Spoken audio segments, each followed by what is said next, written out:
Hello student, आज हम पढ़ने वाले हैं वो है टेंथ क्लास की हिस्ट्री का फर्स्ट चैप्टर, जिसका नाम है यूरोप में राष्ट्रवाद। ठीक है। देखो, ये चैप्टर स्टार्ट करने से पहले आप थोड़ी सी मेरी आप बात सुन लो एक बार आप। ठीक है। देखो, ऐसा है, जो ये चैप्टर है आपका यूरोप में राष्ट्रवाद, ये आपकी पूरी पूरी टेंथ क्लास की जितनी भी बुक है आपकी, टोटल 4 बुक हैं। 4 बुक्स में से सबसे टफ चैप्टर इसी को माना जाता है। ठीक है। आप टीचर से पढ़ के देख लेना, आप किसी से पढ़ के देख लेना, आपको मालूम चलेगा कि वाकई में कितना टफ चैप्टर है ये। ठीक है। तो ये मैं आपके लिए बिल्कुल बिल्कुल ईजी कर दिया मैंने। ठीक है। ताकि आपको ये आसानी से समझ में आ जाइए। तो ये चैप्टर आप पढ़ने जा रहे हो, आप उसके लिए आपको साथ में भी जब पढ़ रहे हो आप, तो कॉपी पेन साथ में लेके बैठना। अब बिल्कुल शांति से एकदम, है ना, बिल्कुल शांति से सुनना है, तभी समझ पाओगे आप ये। वरना ये आप ऐसे सुनोगे समझ नहीं पाओगे बिल्कुल भी। ठीक है। किताबें पढ़ पढ़ के परेशान हो जाओगे, गाइड पढ़ पढ़ के परेशान हो जाओगे, कोचिंग में जा जा के परेशान हो जाओगे, लेकिन समझ नहीं आएगा। ठीक है। जो मैं कह रहा हूँ मेरी बात मानो बिल्कुल ध्यान से, आपको कॉपी पेन लेके बैठना है अपने पास से भी। ठीक है। एक एक चीज़ को लिखते रहना है, आसपास बिल्कुल शोर मत करना, तब पढ़ना है ये चैप्टर खासकर। बाकी और भी चैप्टर पढ़ो तो कोई बात नहीं, लेट के पढ़ लो, कैसे ही पढ़ लो, कोई दिक्कत नहीं है, लेकिन इस चैप्टर को पढ़ने के लिए बिल्कुल ध्यान से बैठना पड़ेगा आपको, एक एक चीज़ सुनना पड़ेगा। ठीक है। चलो स्टार्ट करते हैं चैप्टर को हम। अच्छा देखो, चैप्टर का नाम है यूरोप में राष्ट्रवाद। ठीक है। तो सबसे पहले ये समझ लो कि यूरोप क्या है। ठीक है। और ये राष्ट्रवाद क्या है। हमारा चैप्टर है 2 शब्दों से मिलकर बन रहा है यहाँ पर, एक है यूरोप, एक है राष्ट्रवाद। ठीक है। तो यूरोप का क्या मतलब है। देखो, यूरोप एक महाद्वीप है। पहली बात, जो बच्चे देखो, मैं यहाँ पर उस लेवल से पढ़ा रहा हूँ, बिल्कुल जीरो लेवल से। मैं ये मानता हूँ कि जो बच्चा मुझसे पढ़ रहा है या स्टूडेंट पढ़ रहा है मुझसे, ठीक है, उस बच्चे को कुछ नहीं आता है। मान लो आपको आता है, लेकिन जिस बच्चे को नहीं आता है तो उसको भी मुझे बताना मेरा फ़र्ज़ है। ठीक है।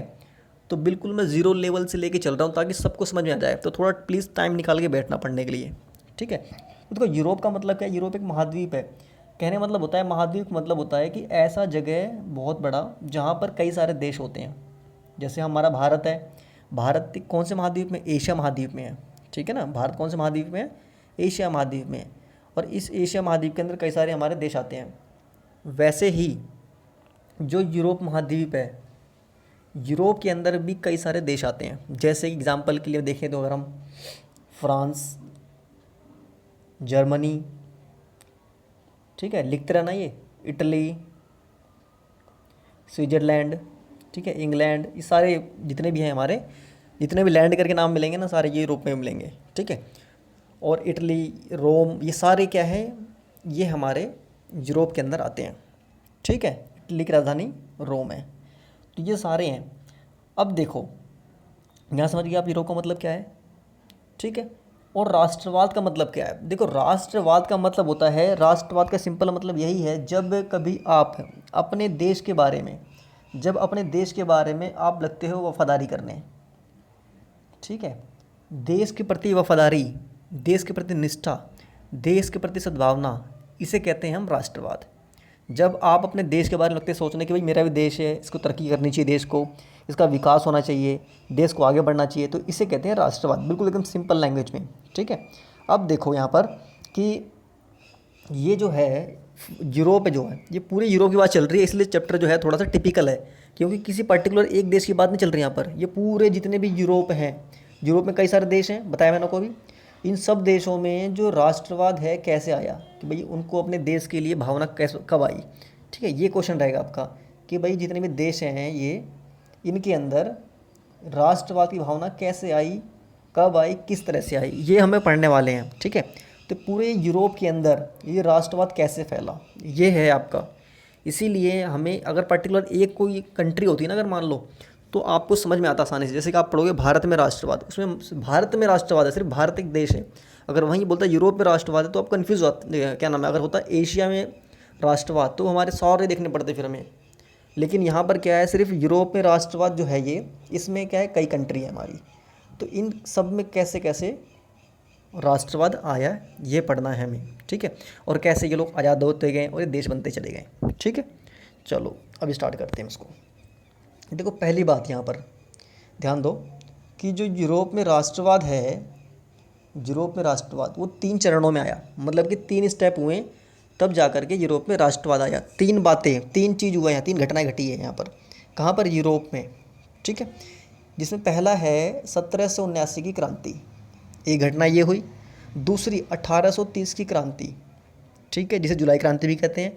और 1848 की क्रांति, ये तीन क्रांति हुई थी, तब जा कर के यूरोप में राष्ट्रवाद फैला पूरा।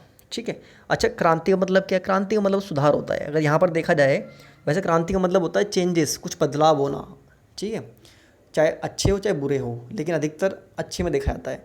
तो अब देखो भाई, यहाँ पर तो क्रांति हुई, तो तीन, यूरोप में जो राष्ट्रवाद है वो तीन तरह से फैला। 1779 की क्रांति जब लोगों ने की, फिर 1830 की क्रांति की शुरुआत हुई, और 1848 की क्रांति, मतलब एक तरह से आंदोलन हुए। इसके बाद क्या हुआ, पूरे यूरोप में राष्ट्रवाद फैल गया और लोग अपने देश के हित के बारे में लगे सोचने और देश के विकास के बारे में लगे सोचने। ये सारी हमारे कैसे हो, यही हमें बताना है। ठीक है, अब देखो जरा ध्यान से, हमने समझ लिया। तो अब हमें समझने के लिए ये तीन स्टेप समझना है हमें। ये तीन स्टेप में ही हमारा यूरोप में राष्ट्र पूरा चैप्टर कंप्लीट है। लेकिन ये तीन स्टेप यहाँ दिख रहा है आपको, लेकिन ये बहुत बड़ा स्टेप है। ठीक है, ये तीन आपको लिखो दिख रहे हैं बस तीन बातों में, लेकिन ये बहुत लंबा है। अभी इसको आप शुरू करो अब। ठीक है, अभी तक मैंने आपको एक बैकग्राउंड तैयार कर दिया है मैंने, कि ये कैसे है, क्या है ना। आप समझ गए हो कि हम पढ़ने क्या वाले हैं इसके अंदर, अभी तक आप ये समझ गए हो। अब हम स्टार्ट करते हैं। तो हम एक एक करके हम इनको ही पढ़ेंगे और हमारा जो चैप्टर, इन्हीं को देखते हुए हमारा चैप्टर क्लियर हो जाएगा। और साथ साथ मैं आपको कुछ इंपॉर्टेंट क्वेश्चन बताऊंगा कि कौन से क्वेश्चन इंपॉर्टेंट है। जो मैं पढ़ा रहा हूँ वही आपके इंपॉर्टेंट रहेंगे। ठीक है, और एग्ज़ाम में आपको वही देखने को मिलेंगे, आप ये चेक लेना कभी भी। ठीक है, अब देखो यहाँ पर एक एक चीज़ ध्यान से देखो। अब आप देखो, ये जो है हमारा तीन चरणों में हुआ। पहले हम देखेंगे कौन सा देखते हैं हम, पहले हम देखते हैं यहाँ पर फ्रांस की क्रांति सबसे पहले। ठीक है, फ्रांस की क्रांति हम देखेंगे पहले, सबसे पहले। उसके बाद हम पढ़ेंगे 1830 की क्रांति में। अब देखो, जो फ्रांस की क्रांति है, जो ये हमारा, ठीक है, एक मिनट, फ्रांस की क्रांति, फ्रांस में क्या हुआ सबसे पहले, जो फ्रांस है यहाँ पर, फ्रांस में पहले देखो एक एक चीज़ समझना है। फ्रांस में क्रांति लाएंगे हम। ठीक है, 1779 में यहाँ पर क्रांति हुई थी। पूरा डेट है 14 जुलाई। 14 जुलाई क्रांति का मतलब है वहाँ पर लोगों ने बगावत कर दिया राजा के खिलाफ। ठीक है, तो उसकी शुरुआत हुई कैसे? देखो, फ्रांस में ही सबसे पहले राष्ट्रवाद जो है, राष्ट्रवाद की भावना जो है, सबसे पहले फ्रांस के अंदर आया। फ्रांस के लोगों ने बगावत कर दिया। इसको देख करके, फ्रांस को ही देख करके आसपास जितने भी देश थे, जैसे जर्मनी हो गया, इटली हो गया, स्विट्ज़रलैंड हो गया, ठीक है ना, और थोड़ा दूरी पर रूस भी था ये। ठीक है, रूस हो गया, और आपका जैसे कि पुर्तगाल हो गया। इन लोगों ने भी क्या कर दिया, वहाँ पर भी जनता ने अपने राजा के खिलाफ बगावत कर दी, विद्रोह कर दिया, जिसे कहते हैं क्रांति कर दिया। ठीक है, फिर उन्होंने एक नए देश की स्थापना की अपने अच्छे खासे। ठीक है, तो देखो, तो सबसे पहले क्वेश्चन बनता आपका बोर्ड के एग्ज़ाम में कि सबसे पहले राष्ट्रवाद की भावना कहाँ देखी गई? तो हम कहते हैं फ्रांस में देखी गई। कब? फ्रांसीसी क्रांति के दौरान। ठीक है, अब देखो ज़रा, जो फ्रांस में क्रांति लोगों ने की, उसके कारण थे कुछ। आपने नाइन्थ में पढ़ा होगा। ठीक है, जिन बच्चों ने नहीं पढ़ा है मैं बता भी दूंगा अभी उनको। ठीक है, और ये 10th के बच्चों को पढ़ना है, और ये 9th में भी आता है, ये 10th में भी आता है क्वेश्चन ये। तो जो समाज है फ्रांस का, जो हमारा समाज था, ठीक है, हमारा मतलब कहने का मतलब है कि जो फ्रांस है, वहाँ पर जो फ्रांस है वो टोटल 3 भागों में बटा हुआ था पहले।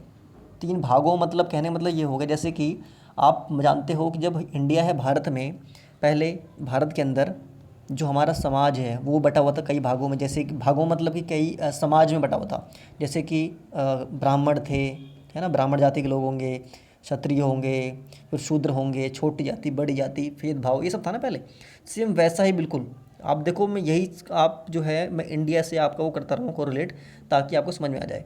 ठीक है, अब देखो, जो उस समय समाज था, वहाँ पर ये कहा गया था भाई समाज के अंदर 3 प्रकार के लोग हैं, लेकिन ऐसा कुछ था नहीं। लेकिन ये जो फ्रांस है, वहाँ के चर्च हैं, वहाँ के पादरी हैं, पादरी मतलब जो गॉड फादर होते हैं ना, उस टाइप के लोग, उन्हें कहते हैं। तो ये क्या करते थे, इन्होंने कहा था कि भाई जो जिस घर के अंदर पैदा हुआ है, जिस समाज के अंदर, वो उसी जाति का होगा। ठीक है, तो उसमें जो फ्रांस है वो 3 जाति, 3 धर्म, ये कह लो 3 जो है 3 कैटेगरी में बटा हुआ था। पहला था प्रथम कैटेगरी, दूसरा था द्वितीय कैटेगरी, तीसरा तृतीय कैटेगरी। ठीक, पूरा समाज, जो फ्रांस का समाज है, 3 भागों में बटा हुआ था, जिसे प्रथम, द्वितीय, तृतीय कहते हैं। इसी को आप 9th में पढ़ोगे तो प्रथम स्टेट, द्वितीय स्टेट, तृतीय स्टेट भी कहते हैं, या प्रथम वर्ग, द्वितीय वर्ग और तृतीय वर्ग, एक ही मतलब है बिल्कुल, कुछ भी चेंजेस नहीं है। ठीक है, अब देखो यहाँ पर प्रथम वर्ग में कौन से पादरी पोप लोग थे, और द्वितीय वर्ग के अंदर कौन थे, अमीर लोग थे या कुलीन कहते हैं जिसे हम। तृतीय वर्ग में किसान, शिक्षक थे, साधारण लोग थे, मजदूर थे, किसान थे, ठीक है ना, बढ़ई थे, लोहार थे, सारे लोग इसके अंदर आते हैं तृतीय वर्ग के अंदर। अब ध्यान दो जरा यहाँ पर, जो प्रथम द्वितीय है इन लोगों को कर देने से क्या था, छूट था। ये कहा गया था भाई इनको जन्मसिद्ध अधिकार था। जन्मसिद्ध का मतलब, अगर आप मान लो कोई व्यक्ति है, मान लो मैं अगर प्रथम वर्ग है, इस फैमिली में मेरा जन्म हुआ है, तो मैं टैक्स नहीं दूंगा, मतलब मेरे जन्म से अधिकार हो गया मेरे को कि भाई मैं टैक्स नहीं दूंगा, सिर्फ बैठे बैठे खाऊंगा सिर्फ, ठीक है।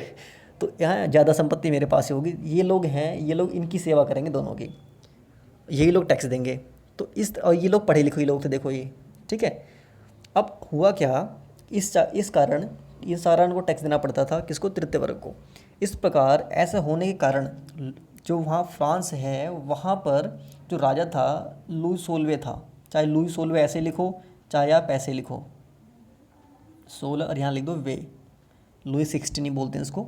लुई का मतलब होता है राजा, लुई मतलब राजा, फ्रांस के राजा को कहते हैं लुई, ठीक है। अब देखो, जो लुई सोलवे था वो निरंकुश था, मतलब बेकार था, अयोग्य था और भोग विलासी था, मतलब सिर्फ उसको जनता से उसको कोई मतलब नहीं था, मतलब कुल मिला के कहने वाला वो बेकार राजा था बिल्कुल, ठीक है। इसीलिए क्या हुआ, उसको लेकर के क्रांति कर दी, ठीक है। और जो फ्रांस था, फ्रांस के अंदर स्टेट जनरल, जैकोबिन क्लब, ये तृतीय वर्ग, ये तीनों बिल्कुल परेशान थे। कहने मतलब ये हो गया, स्टेट जनरल थी वहाँ पर पहले, जैसे पार्लियामेंट होता है ना उस टाइप की थी पहले ये फ्रांस के अंदर। तो इसका काम क्या था, इसका काम ये था कि राजा पर ध्यान रखना, जो गलत काम ना करे। लेकिन राजा ने की सुनता नहीं था किसकी, स्टेट जनरल की। इसको देखते हुए स्टेट जनरल जब कोई काम नहीं करता था, इसको देखते हुए लोग परेशान हो गए। तो लोगों ने एक अपना अलग क्लब बना लिया, जैसे वो दल दल बना लिया लोगों ने, युवा दल ऐसे इस टाइप का, उसका नाम था जैकोबिन क्लब। क्या बनाया, जैकोबिन क्लब बना लिया। ये 9th में आपने पढ़ा होगा, ठीक है। इसका जो हेड था रोबेस्पियर था, ये आपने भी 9th में पढ़ा होगा, ठीक है। और तृतीय वर्ग ये आपने देख लिया, ये लोग थे सारे। तो इन लोगों ने जैकोबिन क्लब, तृतीय वर्ग और स्टेट जनरल के लोग भी परेशान हुए थे लुई सोलवे से, क्योंकि उसकी बात मानता नहीं था वो। तो इन तीनों ने मिल करके, ये तीन तो दिख रहे हैं लेकिन बहुत से, तीन के अंदर पूरा फ्रांस है, तो तीनों भाई, ठीक है ना। इन दोनों को छोड़ दो अगर आप, तो पूरा फ्रांस तो यही है ऐसे लोगों से। तो इन लोगों ने लुई सोलवे के खिलाफ क्या कर दिया, आंदोलन कर दिया, बगावत कर दिया, या फिर क्रांति कर दिया जिसे कहते हैं हम। तो उसके खिलाफ क्या कहते हैं, क्रांति कर दिया। वो कब किया था, 14 जुलाई 1779 को। देखो एक एक इंपॉर्टेंट है, पूछता है आपसे, ठीक है। क्रांति की शुरुआत कर दी 1779 को है। और आपको डेट याद करने का ट्रिक यही है, 1789 है ना, 789 याद हो गया ना आपको, एक आगे लगा देना। तो ये हुई थी फ्रांसीसी क्रांति कब, 1789, ठीक है।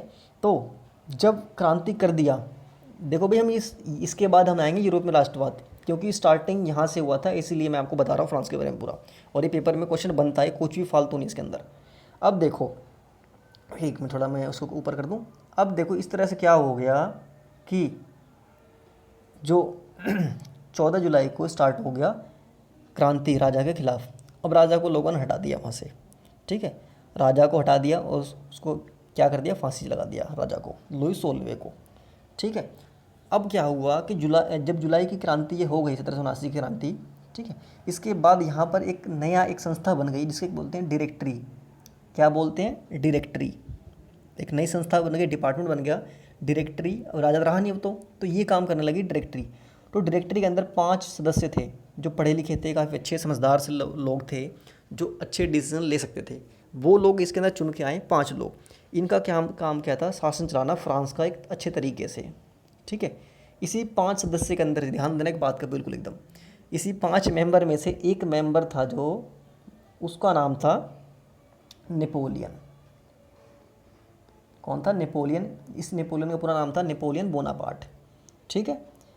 इसी 5 के अंदर था भाई एक नेपोलियन नाम का आदमी भी। यही आगे चल करके खतरनाक काम करता है, इसलिए बता दिया मैंने आपको स्टार्टिंग में, ठीक है। अब देखो जरा एक बार ये जो था, क्या नाम है, ये नेपोलियन था जो, इसने पूरा काम कर दिया ख़राब आगे चल करके, ठीक है। स्टार्टिंग में अच्छा काम किया लेकिन बाद में इसने काम ये ख़राब कर दिया। अब देखो जो ये डायरेक्टरी थी ये, अब भाई ये शासन को लेकर के लड़ने लगे आपस में ही, जैसे कि जैकोबिन क्लब हो गया, या नेशनल असेंबली हो गई, या डायरेक्टरी हो गई। अच्छा, नेशनल असेंबली क्या है, ये जो हमने इससे ऊपर देखा ना भी, क्या नाम है, ये स्टेट जनरल जो हमने देखा था अभी, देखो ये वाला, ये स्टेट जनरल, ठीक है। फ्रांसीसी क्रांति के बाद इसी का नाम पर क्या पड़ गया, नेशनल असेंबली। पूरे नेशनल लेवल बन गया, नेशनल लेवल पर पूरे भारत, मतलब भारत बोलो सॉरी, पूरे फ्रांस में। तो उसका नाम पड़ गया क्या, नेशनल असेंबली। ध्यान रखना बिल्कुल एक ही चीज़ का, ठीक है। बुक पढ़ोगे तो कन्फ्यूज हो गया आप एकदम। तो अब देखो यहाँ पर, अब क्या हुआ कि अब ये हो गए आपस में लगे लड़ने। कौन कौन लगे लड़ने, ये क्या नाम है, डायरेक्टरी शासन आ गया क्रांति के बाद। अब इनमें क्या हुआ, जैकोबिन क्लब हो गया, नेशनल असेंबली और डायरेक्टरी, जो 5 लोगों की बनी थी, ये आपस में लड़ने लग गए कि भाई मैं ये करूँगा, मैं ये करूँगा, यहाँ ऐसा होना चाहिए, यहाँ पर शासन व्यवस्था वैसी होनी चाहिए, पुलिस ऐसी होनी चाहिए, ठीक है। लोग रोजगार कैसे देंगे, तो शासन कैसे करें, महिलाओं को वोट देने का अधिकार दें कि नहीं दें, किसको वोट देने का अधिकार करें, इसको लेकर आपस में ये लड़ने लग गए, ठीक है।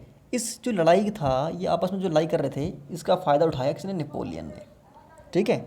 अब देखो यहाँ पर बिल्कुल, इसका फ़ायदा उठाया किसने, नेपोलियन ने। ये रहा भाई, नेपोलियन उठाया फ़ायदा, नेपोलियन ने, ठीक है। और अभी ये नेपोलियन राजा नहीं बना वहाँ का, अभी वहाँ का सम्राट नहीं बनाया, सिर्फ क्या कर दिया उसने, ये लगा बीच में आ क्या, नेता बन गया ये, कि भाई नहीं ऐसा नहीं, ऐसा होना चाहिए, वैसा करना चाहिए।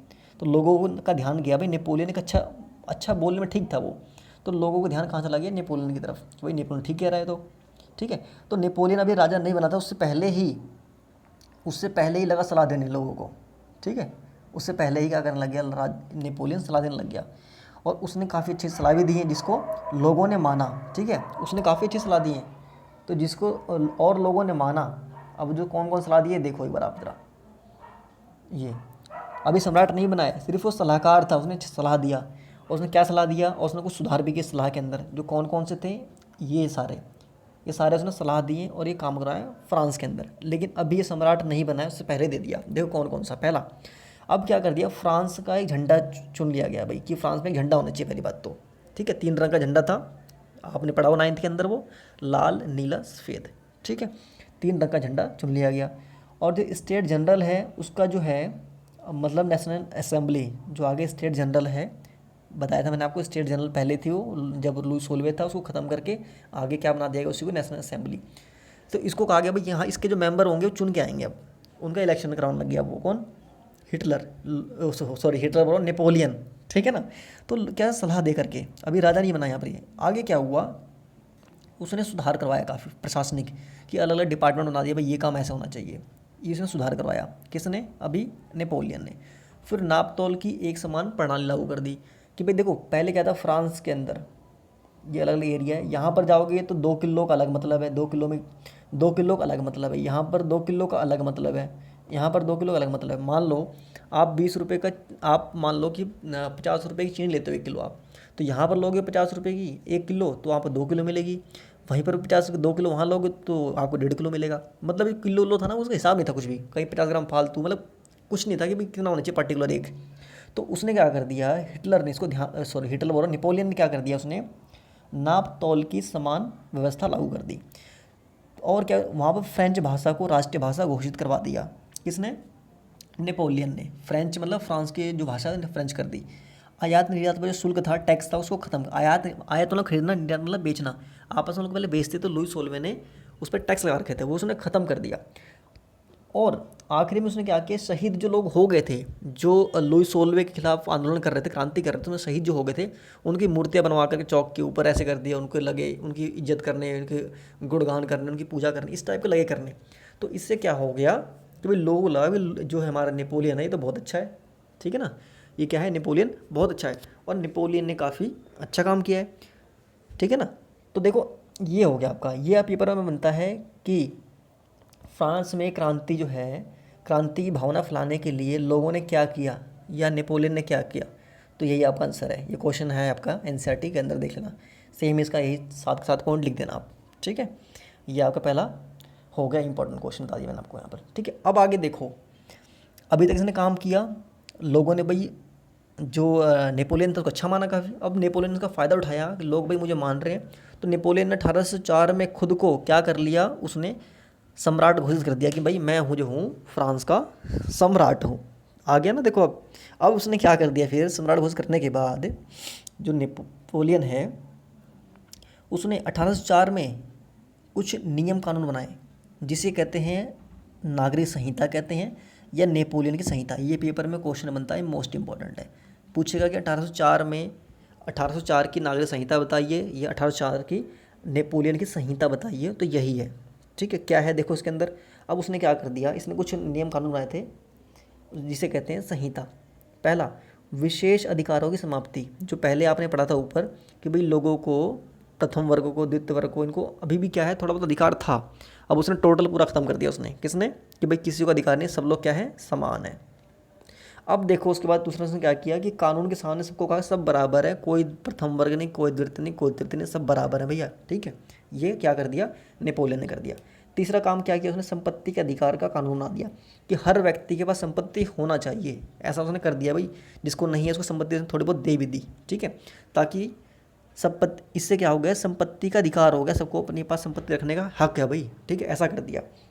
चौथा उसने क्या किया, देखो अभी तक अच्छे काम कर रहा है, कोई गलत नहीं है यहाँ पर। अभी देखना इस बाद में असली रूप दिखाएगा अपना, अभी तो फिल्म का इंटरवल स्टार्ट होगा अभी। ठीक है, तो उसने क्या किया, चौथे में उसने भूदास्ता से मुक्ति दिला दी। जो लिखा है, ये लिखा है मुक्ति, भूदास्ता से क्या कर दिया उसने, मुक्ति दिला दिया। ठीक है, अब मतलब कि जो भूमि पर काम करते थे दास थे, वो ख़त्म कर दिया दास प्रथा उसने, कि भाई ज़मीन पर ऐसा कोई काम नहीं करेगा। और उसने एक और बहुत अच्छा इंपॉर्टेंट काम किया, उसने यातायात और संचार को काफ़ी उसने बढ़ाया, कि ट्रांसपोर्टेशन गाड़ी वगैरह स्टार्ट कर दी अच्छी अच्छी, है ना, मतलब अच्छी, मतलब कि आने जाने के लिए सुविधा बना दी। संचार मतलब डाकखाने वगैरह स्टाफ उसने क्या कर दिया, ताकि लोग एक दूसरे आसानी से बात कर सके। इसको काफ़ी उसने अच्छा काम किया, इसको ले करके। इसे कहते हैं, इसी को ही कहते हैं नेपोलियन की संहिता। यहाँ तक आपका ये क्वेश्चन भी इंपॉर्टेंट बन गया। दो क्वेश्चन मैंने देख लिया, एक ये और एक ये। ठीक है, अब देखो ज़रा ध्यान दो जरा यहाँ पर। अब स्टार्ट हुआ नेपोलियन की असली कहानी, फिल्म जो होता है इंटरनल, वो स्टार्ट हो गया। अब नेपोलियन ने देखा भाई सब लोग मेरी सारी बात मान रहे आसानी से। अब नेपोलियन को क्या हो गया, अपना रूप दिखाने का मौका मिल गया। ठीक है, सभी लोग उसके अधीन आ गए। तो नेपोलियन ने क्या किया, नेपोलियन ने 3 काम स्टार्ट कर दिए स्टार्टिंग में, बहुत खतरनाक। पहला, उसने भी करों में वृद्धि कर दी। भाई इतने संपत्ति का अधिकार कर दिया है, भूदास्ता कर दिया है, ये सारे यात्रा चला, पैसे कहाँ से आएगा। उसने टैक्स खूब बढ़ा दिया, पहला। दूसरा, सेंसरशिप स्टार्ट कर दिया। जब उसने कर बढ़ाया तो लोग लगे विरोध करने के लिए। जब उसने टैक्स बढ़ाया ना, तो भाई लोग लगे चिल्लाने, टैक्स बढ़ाते ही। और नेपोलियन की बुराई करने लग गए, अखबार के अंदर, टीवी के अंदर इसकी बुराई होने लग गई। अखबार लिख रहा हूँ मैं। ठीक है, जब उसने टैक्स में वृद्धि की तो लोगों ने अखबार, ये अखबार लिखा मैंने, लिख लेना आप ये। ठीक है, टीवी वगैरह में लगे ऐड करने, दिखाने हिटलर नेपोलियन ख़राब है, तो ऐसे काम कर रहा है, वैसे काम कर रहा है। तो इसको ले करके इसने कहा ये मानेंगे नहीं ऐसे लोग। ठीक है, मेरी बुराई कर रहे हैं बार बार। तो नेपोलियन ने क्या कर दिया, सेंसरशिप लागू कर दी। सेंसरशिप का मतलब होता है कि कोई भी व्यक्ति मेरे खिलाफ समाचार के अंदर, कहीं पर भी, पत्रिका के अंदर, मैगजीन में मेरे खिलाफ कुछ भी नहीं छाप सकता है। अगर छापेगा तो उसको जेल। ठीक है, इसे कहते हैं सेंसरशिप। ये हो गया। अब देखो सबसे, अभी भी उसका दिल नहीं भरा, तो उसने स्टार्ट क्या कर दिया नेपोलियन ने, कि भाई मुझे तो भाई राजा बनना है पूरे एरिया का। कहाँ का, पूरे यूरोप का, पूरे यूरोप का। इसके लिए लेकर के उसने पूरे यूरोप पे आक्रमण करने की सोची। अब ठीक है, उसने कई जगह आक्रमण कर भी दिया उसने। और आक्रमण करने के लिए उसे क्या चाहिए, सेना चाहिए। अब सेना आएंगी कहाँ से भाई, तो उसने क्या कर दिया, जबरन लोगों को पकड़ पकड़ के भर्ती लगा करने। ठीक है, किस में, फ्रांसीसी सेना में। भाई जितने भी नौजवान थे उनको लगा भर्ती करने। ठीक है, अब इससे क्या हो गया, लोग नाराज़ हो गए। और इसने ऐसे करते करते, जो नेपोलियन है, काफ़ी जगह उसने बहुत सारे जो एरिया था उसको उसने जीत भी लिया, यहाँ तक कि देख लो। अब जैसे कि कौन कौन से अगर बताऊँ मैं, उसने जीत लिया, उसने लगभग ये लगा लो कि स्विट्ज़रलैंड है ना, स्विट्ज़रलैंड को जीत लिया। ठीक है, स्विट्ज़रलैंड को जीत लिया। उसने इटली तक को भी इटली भी जीत लिया, जर्मनी भी जीत लिया युद्ध कर करके। तो ऐसे करते करते जब वो, उसने एक लड़ाई की 1815 में, जिसे वो उसने कहाँ पर, एक एरिया है आज जो बेल्जियम है ना, वहाँ पर एक एरिया है, बेल्जियम पर उसने अटैक कर दिया, मतलब ये लगा लो आप। तो वहाँ पर जब उसने अटैक कर दिया, तो वहाँ पर एक जगह था वाटरलू नामक एक जगह था, वहाँ पर उसकी 1815 में युद्ध हुआ। और उस युद्ध के अंदर नेपोलियन की हार हो गई। समझ गए बात आप। उस युद्ध के अंदर जो नेपोलियन है, उस युद्ध के अंदर नेपोलियन ये हार गया। और हारने के बाद नेपोलियन को मतलब हार गया, नेपोलियन को मारा नहीं उसमें। नेपोलियन ने क्या कर दिया, सरेंडर कर दिया, आत्मसमर्पण कर दिया उसने, कि भाई मैं अपना समर्पण कर रहा हूँ, कि भैया आप मुझे मत मारो। तब उसको वहाँ से 1815 में ही उसको कहाँ भेज दिया गया, जेल डाल दिया गया। कौन से जेल में, Saint Helena jail. Saint Helena, ठीक है, सेंट हेलेना जेल में इसको भेज दिया गया। अब जहाँ पर उसको उसकी 52 साल की एज में लगभग 21 साल बाद ये वहाँ जा कर के इस जेल के अंदर ही जो नेपोलियन है वो मर गया, ठीक है। तो ये आपका यहाँ तक। अब देखो जी हुआ क्या इससे, यहाँ से अब भी आप कहोगे कि इससे इससे क्या नाम है, यूरोप में राष्ट्रवादी क्या रिलेशन है इसका, तो रिलेशन क्यों नहीं है भाई। जो ये क्या नाम है, फ्रांस है, फ्रांस में जो क्रांति स्टार्ट हुई ये सारी हो रही थी जो 1779 से लेके 1815 तक, 1779 से लेकर के 1815 तक इतनी सारी क्रांति हुई। इससे क्या हुआ, जो यूरोप के और देश, जर्मनी, इटली, क्या नाम है आपका, बेल्जियम, ठीक है ना, इन सब में क्या हो गया, एक लोगों को भावना आ गई भाई, जो फ्रांस इतना छोटा सा देश है जो अपने राजा के खिलाफ, अपने सम्राट के खिलाफ लोग बगावत कर सकते हैं, तो हम क्यों नहीं, ठीक है। तब इसलिए धीरे धीरे यूरोप में भी राष्ट्रवाद स्टार्ट हो गया, ठीक है। अब अन्य जो अब जो हमारे और भी जो यूरोप हैं, यूरोप के जो देश हैं, वहाँ पर राष्ट्रवाद कैसे कैसे आया वो हम नेक्स्ट वीडियो में देखेंगे, ठीक है। Okay, thank you.